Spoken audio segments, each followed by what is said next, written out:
ګوره داسې خیر وکړه، په مور پسې کوې، په پلار پسې کوې، په قریبانو پسې کوې چې هغه بې ځایه نشي ولاړ، چې نفع یې عامه سي، چې هر څونه یې نفع عامه وي. دا اوس دا رحم الله ځوان دلته قرآن پاک راوړي کښېښوي، دا څونه غټه نفع ده.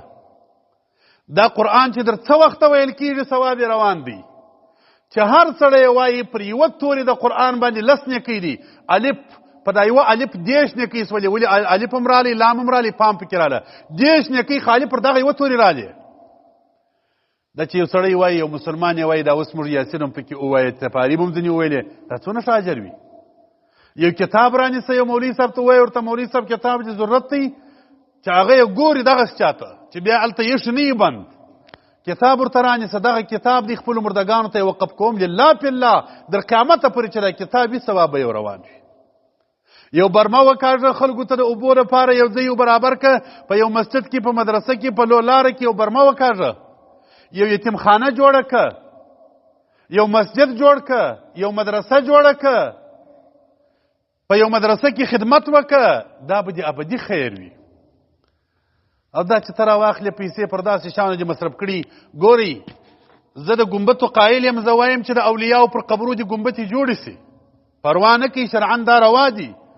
لکن نن چې لکه زموږ تاسو په دې وطن قندهار کې د هر چا پر قبرو باندې په لکاو روپیانې مصرفېږي، ګمبتې پر جوړې، دا څه ګټه کړې ده؟ د دې شیانو بیا زه خلاف یم. دا شریعت هم نه مني. شریعت وایي د اولیاو پر قبر ګمبته د دې لپاره جوړول چې خلک راسي زیارت ته، دلته په ارامه وي، وایي دا پروا نه کوي، خالي روا کار دی، جایز دی، نور خبره نشته کوي، د ثواب خبره نه کوي، روا دي. خو نیت به دې دا نه وي چې مړي ته ګټه رسي، مړي ته ګمبته هېڅ ګټه نه رسي. ګټه د ژوندو به دې په نیت کې وي چې یو څوک د بارانه خوندي وي، خلک ډېر راځي زیارت ته، یو څوک به د یو سایې ته ناست وي، یو څوک به یو رڼا ته وي، یو څوک به تاوده وي.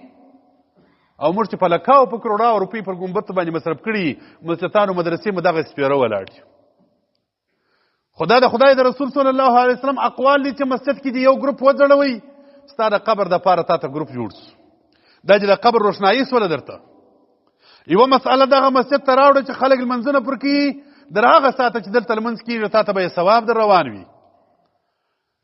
هغه د خیر پر ځای مصرف کوي. مقصد مې دا دی مصرفونه کوي خیرات پر داسې ځای وکړي چې هغه دائمي نفع ولري.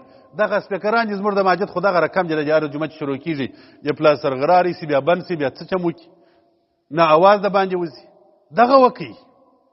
دغه یو اذان چې اورېدل کېږي چې دا مؤذن وایي الله اکبر، او د ده په الله اکبر باندې در دغه سپیکر اواز راوځي، خلک لمانځه ته را روان سي چې اذان وسو، د دې هر سړي په لمانځه کې ستا ثواب ورشریک دي. دغه سپیکران جوړ کړه، دغه رانیسه، په دغه مصرف وکړه چې اذان در وځي، قرأت در وځي، تقریر در وځي، مسلمانان په دغه اذان لمانځه ته راځي، په دې لمانځو کې ستا ثواب ورشریک سي.